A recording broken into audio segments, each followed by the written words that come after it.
For the forecast, before we do that, though, let's take a look at this shot of the moon over Lake Lowell. There it is in the top left corner. Thank you for sharing. Jean Reed, and a gorgeous sky out there. And Sophia, people have been waiting literally all month for this Halloween forecast. How's it going to look?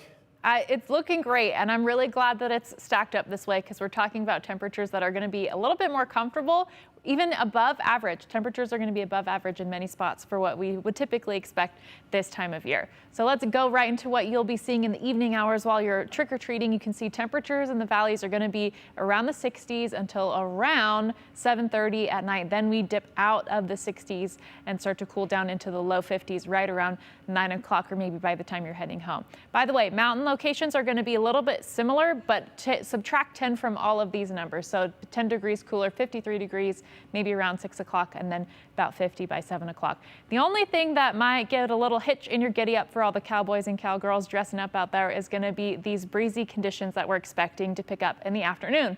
We're not talking about anything we're not talking about damaging wind, but it will be noticeable. Maybe if your costume has a lot of detail, you may feel some of that moving around. But then we look to see those breezy conditions start to calm as we go into the evening hours. So maybe as you're getting ready or starting your trick-or-treating, you may be feeling some of that. And that wind is ahead of some changes that are coming our way. First, we will see moisture, but then we will see a big drop in temperatures. So we have a low pressure center that's continuing to pump moisture into our region. We're just not seeing it quite yet in our area. So right now, that much cooler air and moisture is still a little ways away, but we do expect that to continue to move in. So McCall, it's worth noting tonight, you're one of the only spots where we're seeing a chance of showers for today, so that could affect some of your trick-or-treating, but then that moisture continues to work its way into our area, and in the evening hours on Tuesday, we may start to see some of that, but then the bulk of it looks to be a mainly overnight event.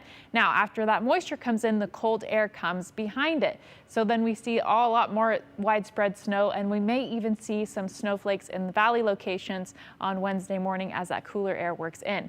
Then as temperatures warm, we switch back to rain for those valley locations, and we look to see a little bit more snow in some of those other areas. So since we have snow and much cooler temperatures on the way, I would suggest everyone soak in these little bit of warmer temperatures that we're expecting. It's going to be quite a mild day for the end of October, mainly clouds in many spots for today, and you can see temperatures in the valleys again staying in the 60s in many locations. We're expecting a high of 65 degrees for the Boise area today, and again we'll be having some of those breezy conditions, so it may make it feel a little bit cooler than that 65 too. But then we expect the moisture to move in on Tuesday night, and then we get the cooler temperatures starting on Wednesday.